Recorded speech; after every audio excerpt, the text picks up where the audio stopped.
Selamat pagi Pak Salman. Pagi. Jarang loh ada narasumber atau panelis yang diundang 2 kali berturut-turut Pak. Jadi karena sebenarnya kalau untuk teman-teman yang kebetulan hadir juga di Mekari Conference 2023, Pak Salman juga ada di salah satu sesi ya Pak ya, Siap. bareng Pak Sigit dari Bluebird kalau saya nggak salah. Nah tetapi waktu itu kita lihat responnya sangat positif dan banyak yang menyukai practical tips ataupun insights dari Pak Salman waktu itu ya. Nah, sedikit introduction dari saya ke Pak Salman mengenai Pak Salman. Kalau untuk yang teman-teman yang belum familiar dengan background beliau, jadi Pak Salman berasal dari grup yang namanya Paragon. Tapi kalau mungkin produk atau brand consumernya yang mungkin teman-teman lebih familiar, produk seperti Wardah, terus makeover, terus Calf ya terakhir. Itu produk terakhir ya Pak Salman yang diluncurkan, major brandnya? Kayaknya Labore sama Art Love Life kayaknya lebih baru. Lebih baru ya, oke. Nah jadi Paragon sendiri sebagai company itu sudah hampir 40 tahun benar ya? Dari tahun 85 kalau saya baca. 40 tahun. Tahun depan 40 tahun. Semua diundang dengan belanja produk kami yang banyak. Waduh. Nanti ada goodie bag ya Pak ya dari Wardah. Nah selain itu skala bisnisnya Wardah setelah bertahun hampir 40 tahun juga tidak sembarangan. Yang saya dengar mungkin kalau dari jumlah pemberdayaan employees ataupun tenaga kerja di Indonesia saya dengar sudah belasan ribu ya. Terakhir ya Pak ya. Betul. Data jumlah employees-nya. Kalau data sales dipublish nggak Pak? Saya baca berapa triliun kan ya Pak? Ya adalah. Ya, beberapa triliun sales. Dan yang saya paling suka dari Wardah dan suka dengan sesi hari ini di mana kita akan diskusi tentang perusahaan dan juga apa sih yang perlu kita lakukan bagi teman-teman yang ingin mendapatkan inspirasi adalah selain hanya berfokus pada pertumbuhan dari bisnisnya, Paragon sebagai grup itu juga banyak melakukan effort-effort yang berhubungan dengan social impact gitu Pak ya. Nah itu yang akan kita coba gali. Tapi itu sedikit introduction dulu Pak dari saya Pak. Jadi siap. Mungkin dari Pak Salman bisa jelasin sedikit itu sebenarnya Wardah atau Paragon itu mulainya seperti apa dan sekarang itu kira-kira seperti apa sih Pak? Oke. Ini kan saya tuh suka usil, tadi udah ini salah satu ciri, sebetulnya saya itu usil itu karena ketularan salah satu pembicara. Jadi karena acara akhir ini judulnya kan transformasi, benar nggak? Nah kalau teman-teman pengen perusahaannya bertransformasi, yang pertama kali harus bertransformasi siapa? Kita sendiri kan, ya kan? Nah kalau pertama kali ngomong Paragon ya, dari ujung ke ujung gitu kan, siapa kalau coba kita tes pelajaran? Silakan. Hewan yang bertransformasi contohnya apa? Kupu-kupu. Ini kayak Clash of Champion gitu ya. Nah yang bisa jawab itu ini kenapa kosong ya? Coba saya challenge ya. Ini nanti diatur sama tim yang duduk di depan langsung bisa free dapat office tour ke Paragon deh sambil lunch. Siapa yang bisa ngisi nih? 1, 2, 3, 4, 5, 6, 7, 8. Sok gerak. Yang itu jangan katanya. Yang sana. Oh yang belakang gak mau lari, oke cukup. Yang belakang gak ada yang mau pindah ke depan. Gak ada yang suka di depan ya biasanya. Gak ada yang suka di depan, oke. Ini contoh transformasi sederhana ya. Ya kan, bahwa tinggal duduk di depan dapat 1, 2, 3, 4, 5, 6, 7, 8. Oke beres, tolong didaftar. Jadi gini, kalau ngomong cerita Paragon itu benar-benar kayak kupu-kupu. Dari ulet jadi kupu-kupu. Nah cuman kalau kita ngomong perjalanan, si ulet ini emang destinasinya jadi kupu-kupu, bener gak? Ya kan, nggak mungkin kupu-kupu jadi kebo gitu kan, nggak mungkin kan? Nggak mungkin jadi kerbau atau jadi macan gitu ya. Ya kupu-kupu jadi kupu-kupu. Jadi transformasinya kalau pakai analogi itu mungkin Paragon tuh pernah jadi ulet gitu, terus jadi kepompong, terus jadi kupu-kupu. Nah habis jadi kupu-kupu mungkin muter lagi nih gitu. Membangkitkan kupu-kupu yang lain kan gitu ya. Jadi kalau teman-teman punya the right analogy, teman-teman tuh bisa mikirin banyak. Kayak misalnya teman-teman sendiri jadi kupu-kupu. Nextnya gimana caranya the whole organisasi itu jadi kupu-kupu juga. Gitu karena transformasi itu nggak bisa sendiri. Nah kenapa saya suka kupu-kupu? Untuk dia jadi kupu-kupu kan lama banget ya. Jadi ulet dulu, ngumpulin gizi dulu. Nah kalau gizinya cukup, dia punya waktu yang cukup untuk jadi kepompong, kan nggak bisa makan waktu jadi kepompong. Nah, sering banget orang tuh ngelihat transformasi itu hasilnya aja, tapi dia nggak ngelihat fundamentalnya gitu. Jadi saya selalu bilang, mungkin transformasi Paragon itu terasa dari orang tuh selalu bilang tuh kayak bayi langsung lari, Mas Wandi. Karena 2006 tiba-tiba orang tahu, terus ke bawah hijab booming, Wardah booming, terus tiba-tiba jadi market leader dalam waktu 12 tahun lah seolah-olah ya. Tapi yang orang nggak sadar itu ada proses 30 tahun sebelum itu. Oh, jadi dari tahun 85 sampai 2006 itu fase 1. Itu orang nggak banyak tahu, itu jadi kepompong lah. Kepompong. 2006 ke? 2006 itu mulai kupu-kupu kecil terus ngembang. Oke. Nah, sebenarnya waktu itu apa yang dilakukan Pak sehingga Paragon bisa melakukan transformasi ke level berikutnya? Karena kan kadang kita jalanin bisnis ya udah setiap hari begini-begini aja. Nah, apa sih yang membuat saya bisa melihat, memang kadang kita reflect balik gitu ya. Perubahannya yang kecil, kita reflect balik, kita bisa melihat bedanya. Tapi ada nggak sih yang spesifik yang dilakukan leadershipnya Paragon untuk menuju ke sana? Jadi memang leadershipnya tuh dari generasi ke generasi ya. Jadi saya juga selalu bilang tuh teman-teman tuh dalam perjalanan generasional gitu tuh teman-teman ada di posisi mana. Orang tua saya itu CEO sebetulnya. Langsung pada bubar ya, pantas aja pinter. Orang tua saya CEO dan business development. Jadi tugas orang tua saya Pak Subakat itu membangunkan bisnis untuk bosnya. Gitu. Nah, di situ kan belajar ikhlas, bener gak?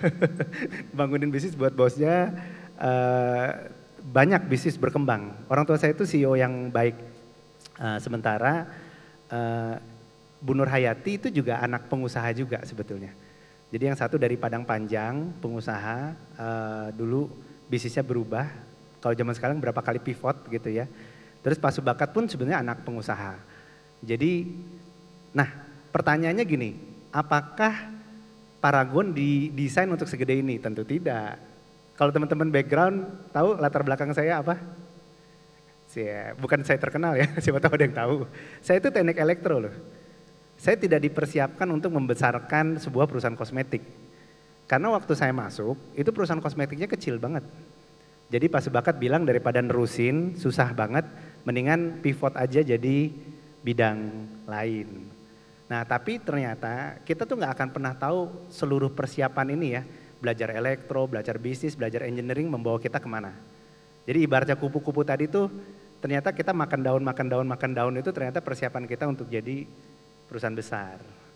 Gitu ceritanya. Kalau bisa diambil lesson learn dari fase 1 ke fase 2 atau kepompong menjadi ulat, kira-kira apa yang teman-teman di sini bisa agak klise ambil? Ya, keluarga nomor 1. Ya kan, keluarga nomor 1. Jadi kalau misalnya teman-teman akan cepat berkembang, kalau yang pertama kali di seminar ini diceritain sama istri sama anak dulu. Karena dia core-nya, ya kan, Paragon itu kantornya tuh dekat rumah. Jadi Paragon kalau teman-teman, Mas Raymond pernah datang ya, dia itu energinya tuh di Kampung Baru dan kita nggak mau pindah. Jadi kita bilang tuh the energy of Kampung Baru. Jadi kantornya itu benar-benar tinggal 25 meter dan kita tumbuh bersama orang di kampung itu. Nah untungnya semenjak era startup kita nggak dipaksa untuk pindah ke tengah kota. Jadi selama nggak mengganggu, pemerintah itu mengizinkan kita ada di sana. Jadi kita benar-benar tumbuh bareng. Nah nilai-nilai itu sebetulnya didapat dari Pak Subakat belajar dulu. Dulu Toyota itu juga kayak gitu. Toyota itu dia mendekat justru ke keluarga karyawannya. Bukan berlomba untuk jadi ke Sudirman. Gitu ya. Jadi di sini banyak filosofi ya. Pertama kupu-kupu dulu nih. Terus kedua benchmark. Ini ada satu yang sangat menarik. Perusahaan yang paling banyak bidang bisnisnya di Indonesia apa? Yang kupu-kupunya banyak, Astra. Dia punya 200 perusahaan dan rata-rata semua profitable. Karena dia memastikan talent manajemennya bagus. Yang ngebuat bukan atasannya loh. Tapi setiap timnya itu berusaha untuk bikin anak perusahaan. Ini Pak Salman gimana sih orang Paragon malah mempromosikan Astra? Ada yang pernah kerja di Astra? Oke, ini kerja di Astra itu kayaknya suaminya di Astra. Nah, jadi kita pertama membuat lingkungannya nyaman dulu untuk kita bertransformasi. Gitu ya.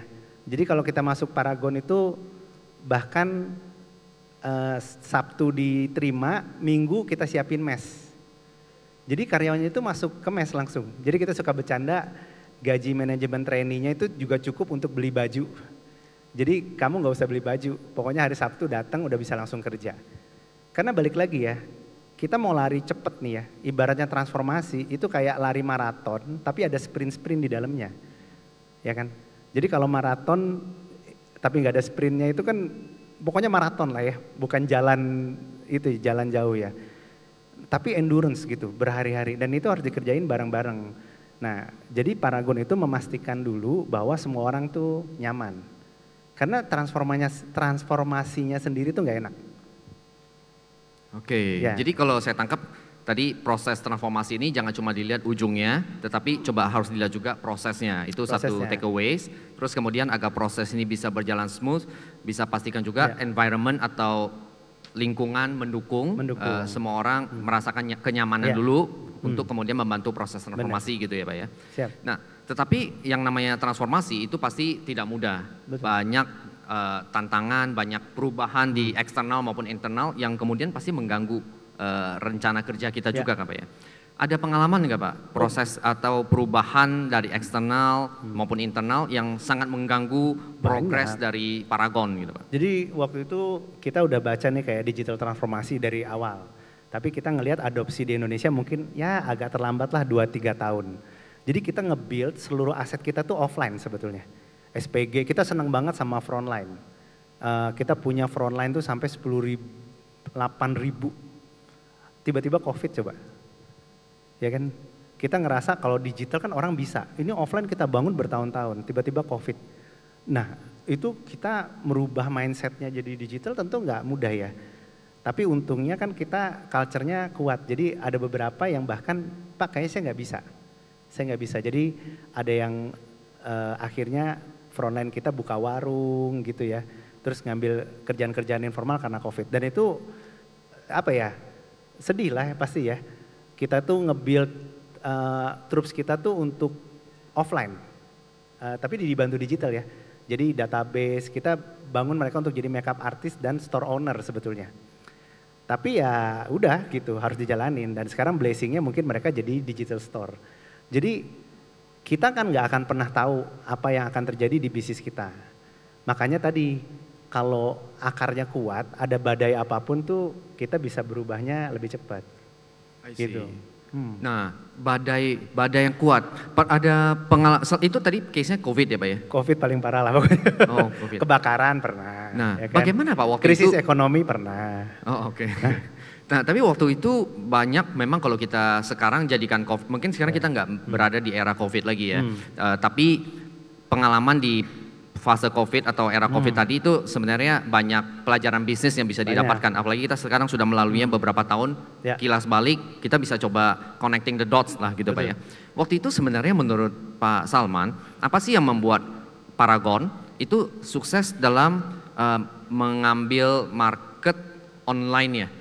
Karena saya baca-baca Pak, ini baru des tadi ya, saya dengar tahun pas COVID itu penjualan di platform e-commerce itu 0,5 triliun. Itu berapa tahun sebelumnya dan instant, cepet banget.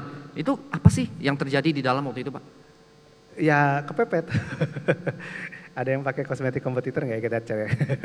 Jadi waktu digital itu kita ketinggalannya lama, 1-2 tahun kan, goyang juga kan.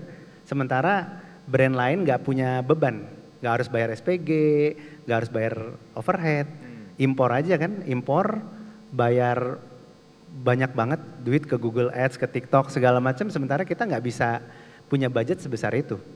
Mungkin teman-teman punya tuh, sekarang lagi pakai tuh kosmetik-kosmetik yang nggak ada offline presence-nya tadinya. Nah, kita perlu waktu 2 tahun lah untuk adjustment, terus baru kita embrace. Karena kalau misalnya kita 100% embrace kan organisasinya berubah total. Ya kan? Yang kayak tadi kan. Shifting dari offline ke online itu bukan pekerjaan yang mudah gitu. Jadi kita bikin tahapannya, tahap 1, tahap 2, tahap 3 lah gitu. Kalau yang kemarin ya instead of denial bahwa ini bakal gede itu ya sekarang kita jadi lebih aware gitu. Jadi harus lebih pinter baca zaman. Kayak sekarang nih kita langsung belajar ke sumber di mana TikTok dilahirkan gitu ya. Ya kita harus bisa prediksi kira-kira algoritmanya nanti 5 tahun lagi bakal kayak seperti apa gitu. Nah, bicara soal 5 tahun lagi gitu Pak ya. Kalau Pak Salman melihatnya di industri Ya. Paragon, yaitu sebutnya itu beauty Pak ya, atau Betul. sebenarnya di beauty. Kan Paragon salah satu market leadernya yang saya tahu. Atau market leadernya? Market leader. Market leadernya saat ini di Indonesia ya. Kalau sebagai market leader, bagaimana sih cara Pak Salman untuk mengidentifikasi dan mendefinisikan ini 5 tahun, 10 tahun lagi market beauty di Indonesia itu seperti apa? Dan kadang kan mimpinya besar ya Pak ya. Benar. Kayak di Mekari kan dia punya, wah kita ingin begini 5 tahun, 10 tahun lagi. Kasih plus dong buat Makarin. Mantap. Nah, misalnya. Agak begini ya. Berani nantang-nantang pemain besar yang gak kira-kira gitu ya. Berani nantangin Zoho, berani nantangin Accenture. Harus dipuji orang-orang gila seperti Pak Suwandi ini. Thank you. Ya. Nah, Oke, ke depan ya. Iya. Sejujurnya ya, ada nggak yang pernah memprediksi akan ada TikTok? Waktu kita lagi insight, nggak ada. Ya kan, ada nggak yang memprediksi bahwa sekarang di Amerika toko buku yang tadinya mati gara-gara Amazon tumbuh 100%. Orang udah bosen katanya sama internet, udah pusing banget. Mereka pengen touch and feel dan punya duit juga kan. Jadi sekarang ada toko buku yang growth 100%. Malah sebaliknya, bukan Ya, online. jadi menurut saya kita nggak akan pernah tahu, intinya gitu. Jadi prepare for everything. Teman-teman punya berapa skenario, tapi waktu ngejalaninnya teman-teman tuh harus benar-benar, kita tuh nggak akan pernah benar-benar tahu apa yang kejadian. Sebetulnya, zaman sekarang udah nggak bisa diprediksi. Ya. Gitu, jadi siap-siap. Nah, Nah, biar bergerak cepat, teman-teman harus bisa mendigitalkan perusahaan teman-teman gitu ya. Mekari solusinya nyambung. gitu. Cocok. Ya kan? Tapi ini bener loh. Karena teman-teman harus punya tools yang terbaik. Tadi saya ngobrol sama Pak Suwandi, saya aktif di family business. Ini rata-rata juga saya yakin bikin perusahaan buat family. Dulu saya ke toko kosmetik, itu yang namanya pemilik toko itu bisa hafal 5.000 SKU. Ya kan? Kalau misalnya ngomong Madura style, katanya manajemen sepandang mata. Tapi kan nggak bisa scale. Nanti ujungnya anaknya nggak mau nerusin. Jadi menurut saya untuk teman-teman navigasi transformasi ya memang harus embrace digital itu sebagai tools. Gitu. ya padahal nih Tanya saya sama tanya ChatGPT lebih bagus tanya ChatGPT, percaya deh. Kata kuncinya foresight, langsung aja. Indonesia ekonominya begini, segini. Menurut videonya Raymond Chin begini gitu kan, tolong dengerin gitu kan. Ada 3 pendapat yang bertentangan gitu ya. Nanti ChatGPT tolong bikinin saya 5 skenario deh yang paling memungkinkan. Saya itu F&B di suatu daerah dengan target market kayak gini, lumayan kan?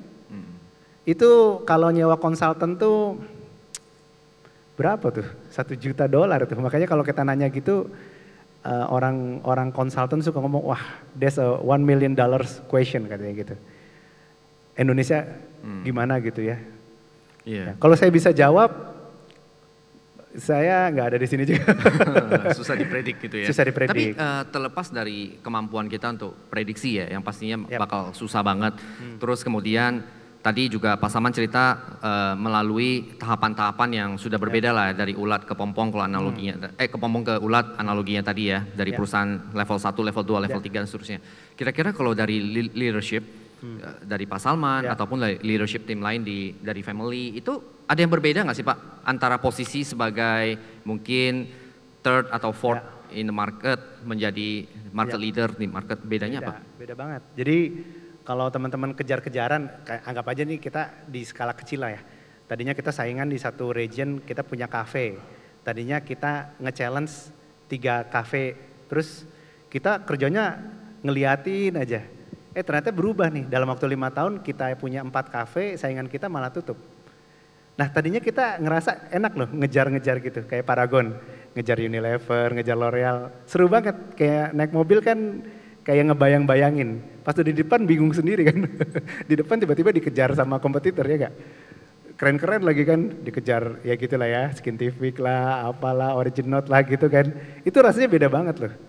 Coba teman-teman bayangin deh, dikejar-kejar. Dan mereka di backup dengan teknologi, investor, bahkan waduh dulu nah beda banget disiplin sebagai market leader sama disiplin sebagai follower. Nah gimana caranya kita tetap punya passion sebagai bahkan yang paling belakang gitu, underdog. Itu penting banget tuh semangat underdog, kalau enggak grogi gitu. Oke, kalau saya summarize part 2 dari diskusi kita, bahwa kita tidak bisa tahu apa yang ada di depan.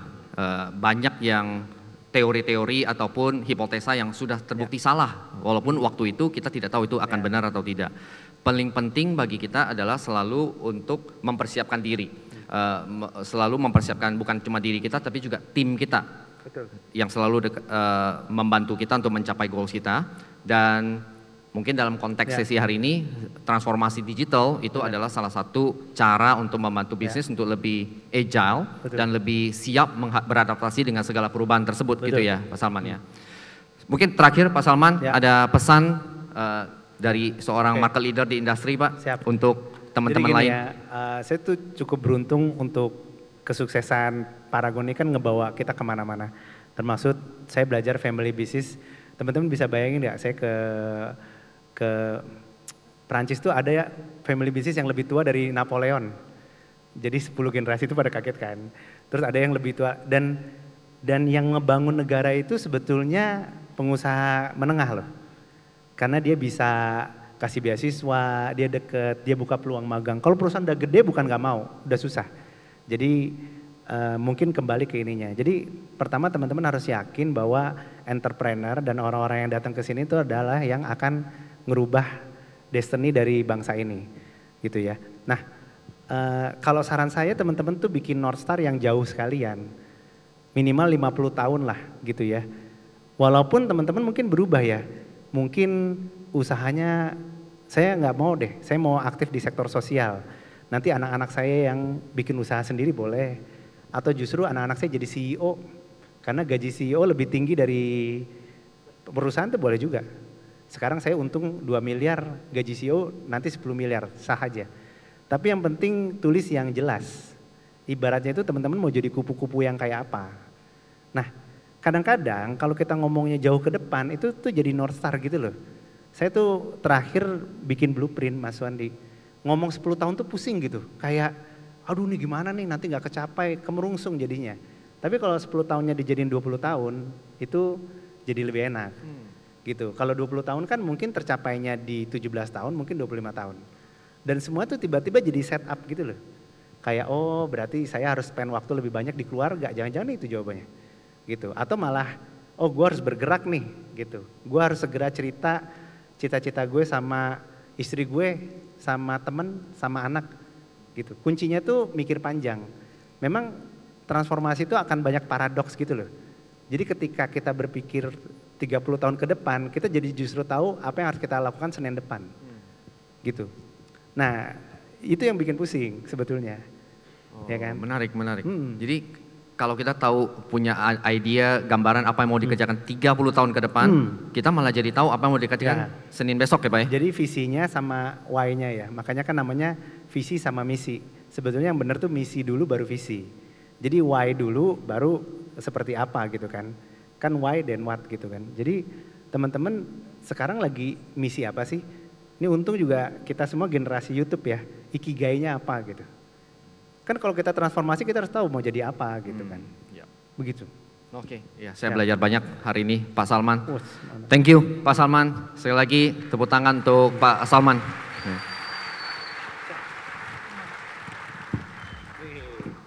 Saya durasinya tepat waktu, udah mulai profesional. Thank you ya teman-teman, energinya keren banget gitu ya. Buat yang di depan, kalau emang tertarik untuk kunjungan ke Paragon, hubungi Dede Paragon yang di sini. Oh, coba ya kasih plus ya, mereka tuh yang bangun Paragon bukan cuma saya. Ini Rashid udah 13 tahun di Paragon. Jadi silahkan di roasting, diculik silahkan. Gitu. Soalnya kalau mau belajar gini tuh harus belajar sama timnya juga. Baik, terima kasih, kami mohon untuk tetap berada di atas panggung, Pak Suwandi dan juga tentunya Pak Salman. Kita akan